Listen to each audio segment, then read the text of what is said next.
नमस्कार छात्रों, मैं जयदीप मिश्रा स्वागत करता हूं एक बार फिर आपके अपने चैनल 10 कदम करंट बम में।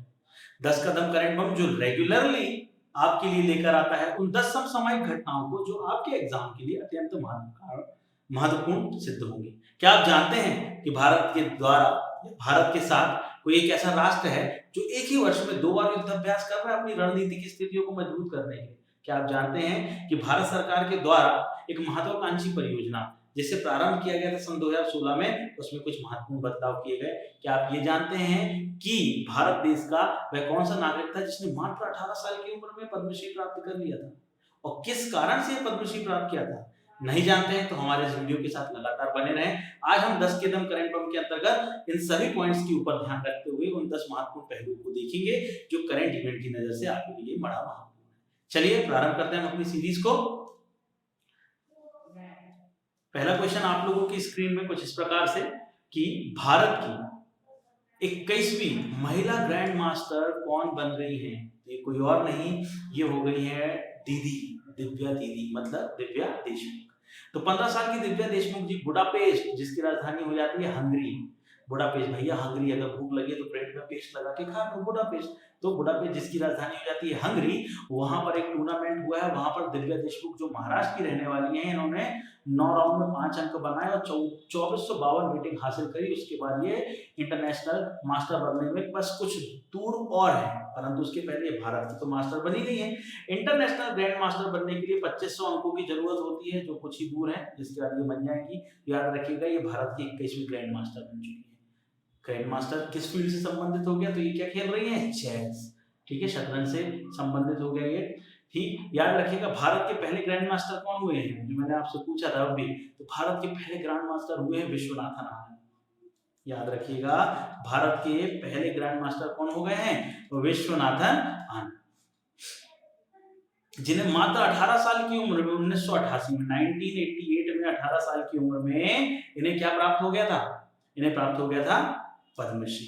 ठीक, अत्यंत महत्वपूर्ण। ये पहले ऐसे व्यक्ति हैं जिनको राजीव गांधी खेल रत्न अवार्ड में मिला, जिसका नाम बदलकर मेजर ध्यानचंद खेल रत्न पुरस्कार कर दिया गया है। तो ये वह व्यक्ति हैं। ठीक, चलिए बढ़ते हैं अगले प्रश्न की ओर। तो अगला प्रश्न आप लोगों के सामने कुछ इस प्रकार है कि आईपीएल 2021 खिताब किस टीम के द्वारा जीता गया? तो भैया पीली जर्सी वाले कौन है ये हो जाते हैं Chennai super king, CSK, Chennai super king. 2021 IPL का खिताब किसके नाम हो गया है? सीएसके के। इस खिताब को कौन नहीं बचा पाया है? तो मुंबई इंडियंस। याद रखिएगा, आईपीएल जिसकी स्थापना या जिसका प्रारंभ हुआ था सन 2008 में, जिसके पहले विजेता थे राजस्थान रॉयल।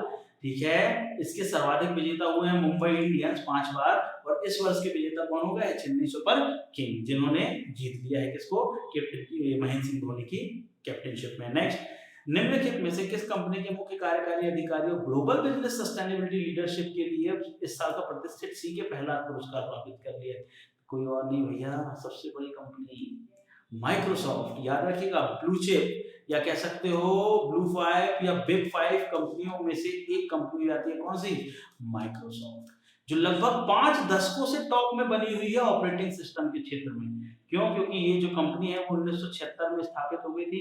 इसके सह संस्थापक थे बिल गेट्स, जो विश्व के लगभग चौथे नंबर के सबसे रईस व्यक्ति हो जाते हैं। उनके द्वारा स्थापित इस कंपनी के वर्तमान सीईओ भारत के कौन है? सत्या नाडेला, जो भारतीय मूल के हैं।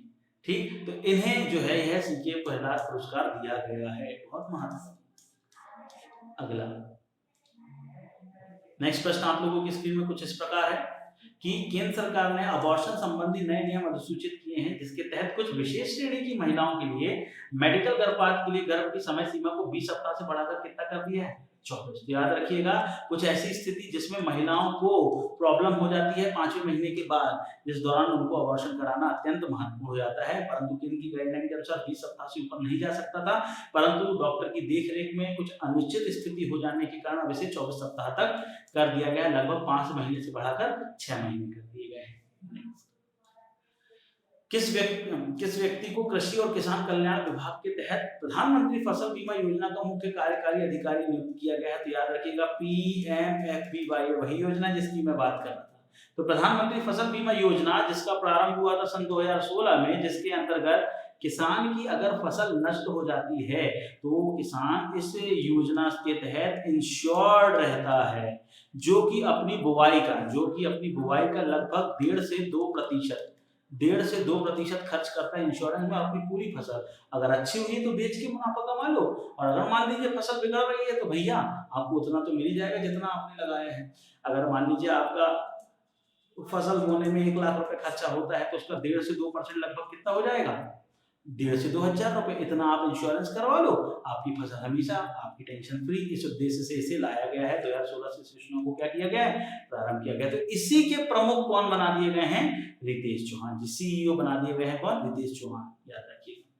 नेक्स्ट, केंद्र सरकार ने हरियाणा राज्य के किस शहर को हेली हब बनाने की मंजूरी दी है। तो सुन लीजिए, मान लीजिए जल्दी से जल्दी आप लोगों की स्थिति कुछ ऐसी बन जाती है कि आप हेलीकॉप्टर खरीद लेते हैं, और उस दौरान यदि आपका जाना होता है हरियाणा, तो बहुत शानदार जगह है जहाँ पे आपका हेलीकॉप्टर बन भी जाएगा, हवा भी चेक हो जाएगी, टायर तो लगता नहीं उसमें, तो हवा कहाँ से चेक होगी, नहीं, सब कुछ की व्यवस्था उसके अंतर्गत हो जाएगी, किसके, हेली हब की, जहाँ पेट्रोल डीजल पंचर हवा ये वो प्लांट सब कुछ एक ही स्थान पर हो जाएगा। क्यों, क्योंकि उसका नाम क्या है, हेली हब। तो किस शहर ने ऐसा बना के दे दिया है, तो याद रखिएगा हरियाणा सरकार। हरियाणा सरकार के अंतर्गत किस स्थान, भैया ये सब काम करना गुरु लोगों की बस की बात है, तो गुरुग्राम में इसको तैयार किया गया है। गुरुग्राम, इसका पुराना नाम क्या हुआ करता था, गुड़गांव, जो कि हरियाणा का एक शहर है, जो एनसीआर के अंतर्गत आता है। किसके अंतर्गत आता है बेटा, एनसीआर। एनसीआर का फुल फॉर्म क्या होता है सर, नेशनल कैपिटल रीजन, राष्ट्रीय राजधानी क्षेत्र, जिसके अंदर फरीदाबाद, नोएडा, गुड़गांव, हिसार, करनाल, ये सब क्षेत्र आते हैं। ठीक, आगे बढ़ते हैं। संयुक्त सैन्य अभ्यास 2021 का आयोजन भारत और किस देश के बीच में हो रहा है। तो देखिए भैया, पहचान जाएंगे इस झंडे को, पहचानिए, ये हो जाता है स्टार एंड स्ट्रिप्स, याद रखिएगा। यूएसए के झंडे को क्या बोला जाता है, स्टार एंड स्ट्रिप, और ये झंडा ऊंचा रहे हमारा विजय विश्व तिरंगा प्यारा। ठीक है, किसके साथ हो रहा है, तो ये अमेरिका, भारत और अमेरिका के बीच संयुक्त सैन्य अभ्यास 2021 17वें संस्करण का आयोजन 15 से 29 अक्टूबर तक अमेरिका के अलास्का में होगा। इस युद्ध अभ्यास का मुख्य उद्देश्य दोनों देशों और सेनाओं के बीच समझ, सहयोग और पारस्परिक को बढ़ावा देना है। इस उद्देश्य से जो है भारत और अमेरिका बीच में यह अभ्यास हो रहा है, जिसका नाम क्या है, युद्ध अभ्यास, याद रखिएगा, इंपॉर्टेंट हो जाता है। इसके पहले ये 17वां संस्करण है, तो 16वां संस्करण कब हुआ था, याद रखिएगा, इसी वर्ष फरवरी में 2021 के फरवरी में भारत में हुआ था, राजस्थान के बीकानेर के महाजन फील्ड रेंज में इस वर्ष यह हुआ था, इसे पुनः कराया जा रहा है। ठीक, अगला बढ़ते हैं हम। हाल ही में केंद्र सरकार ने किसे एक बार फिर से राष्ट्रीय बाल अधिकार संरक्षण आयोग का अध्यक्ष नियुक्त कर दिया गया है। तो भैया इसमें बच्चों का नाम कौन सा है, अब बच्चों के लिए अगर अधिकार संरक्षण अध्यक्ष नियुक्त किया गया तो बनी बात है, बच्चों के नाम वाले का प्रयोग किया गया, तो उसमें बच्चों का नाम कौन सा लग रहा है, प्रियंक लग रहा है ना, छोटे बच्चे के नाम, यस, तो सर का नाम प्रियंक कानूंगो है, जिसे इस अधिनियम के अंतर्गत इसका अध्यक्ष बनाया गया है अगले 3 साल के लिए। तो इसका कार्यकाल कितने साल का होता है बेटा, 3 साल का। याद रखिएगा, राष्ट्रीय बाल अधिकार संरक्षण आयोग अधिनियम 2005 के तहत इस आयोग की स्थापना 2008 में की गई थी। कब की गई थी, 2008 में, इसको कर लीजिए 7 और 8 में की गई थी। ठीक है, याद रखिएगा, एमपीपीएससी की नजर से बहुत इंपॉर्टेंट हो जाता पॉइंट। तो प्रियंक कानून जी 2 बार पुनः चुन लिए गए हैं। नेक्स्ट, देश का पहला ई स्मार्ट आधारित ई वोटिंग ऐप किस राज्य सरकार ने विकसित किया है। भैया इन सब में तेलंगाना नाम का जो राज्य है, उसने पहला ई ऐप स्मार्ट आधारित एप्लीकेशन लॉन्च किया, जिसका उद्देश्य है दिव्यांग लोग, वरिष्ठ नागरिक, अधिसूचित आवश्यकता वाले जितने भी बीमार लोग हैं, जो उस दिन जिस दिन वोटिंग होती है, अगर किसी कारणवश वो वोट डालने नहीं जा पाए, किसी कारण होता है भाई, नहीं पहुंच पा रहे, अपनी ड्यूटी निभा रहे हैं, जिस दिन जाना था उसी दिन उनको जो है वो पीलिया हो गया, मलेरिया हो गया, उसी दिन उनके पैर में लग गई, या जो लोग थे जो ले जाना चाह रहे थे वो ले जा नहीं पा रहे, बट वोट डालने का बहुत मन है, तो ऐसा व्यक्ति क्या करेगा, तो कुछ तो सुविधाएं देनी चाहिए ना उनको, कि वो घर से ही क्या डाल सके, वोट डाल सके। इन्हीं सब चीजों को ध्यान में रखते हुए तेलंगाना सरकार ने सीडेक, जो पुणे की बेस्ड कंपनी है, इसके सहयोग से इस एप्लीकेशन को तैयार किया है, जिसमें आईआईटी भिलाई के प्रमुख, साथ ही साथ आईआईटी बॉम्बे के टेक्निकल हेड्स तेलंगाना सरकार की मदद कर रहे हैं। वो एक डमी चुनाव करवाएंगे, इस डमी चुनाव में देखेंगे कि इस ई वोटिंग ऐप से प्रॉपर वोट डल रही है नहीं, या कहीं उसको किसी प्रकार से कुछ हैक तो नहीं कर लिया जाएगा। इन सब चीजों के ऊपर काम हो रहा है। यदि ये सब कुछ हो जाता है तो तेलंगाना में एप्लीकेशन को लॉन्च कर दिया जाएगा, और ये एप्लीकेशन तेलंगाना में लॉन्च होगा तो दूसरे राज्य के लोग, क्योंकि हम जानते हैं कि कभी भी जब हमारे यहाँ चुनाव होते हैं तो उसका वोटिंग परसेंटेज 70%, 65%, 75% इतना ही होता है, 100% वोट कभी नहीं डाल पाता कोई। बट आज टेक्निकल के युग में अगर स्थितियां ये बन जाती है तो सभी लोग वोट डालने जाएंगे, तो एक अच्छी सरकार को चुनकर दे सकेंगे। तो इस उद्देश्य के साथ इसको प्रारंभ किया गया है। आगे, केंद्र सरकार ने हाल ही में फॉस्फेटिक पोटास खाद पर कितने करोड़ रुपए की शुद्ध सब्सिडी की घोषणा कर दी? ये हो जाती है 28,655 करोड़ रुपए। याद रखिएगा, बिना खाद के तो किसी प्रकार से हम अपनी फसलों को उगा ही नहीं सकते, तो इसके लिए किसानों को खाद पहुंचाना बहुत जरूरी है। और जब किसानों को खाद पहुंचेगी तो भैया महंगी होगी तो कैसे खरीदेगा गरीब किसान? तो उसके लिए कुछ सरकार अपनी तरफ से सब्सिडी देती है। तो उसने किसके लिए सब्सिडी तैयार करी है? तो फॉस्फेटिक और पोटाश नाम की खाद के लिए, याद रखिएगा। चलिए, मैं बोल रहा था ना कि आज कुछ हम लोगों ने नया प्रारंभ किया है। तो आज हमारी सीरीज में हमने जो स्टार्ट किया है वो कुछ इस प्रकार है कि आज के ही 10 महत्वपूर्ण प्रश्न में से एक प्रश्न रेगुलरली आपको जो है वो ऑब्जेक्टिव टाइप 20 मिलेगा, जिसका आंसर आपको नीचे कमेंट बॉक्स में मुझे करके बताना है, जिसका आंसर मैं आपको नेक्स्ट क्लास में दूंगा। कि भारत और संयुक्त राज्य अमेरिका के मध्य कौन सा युद्धाभ्यास नहीं होता है?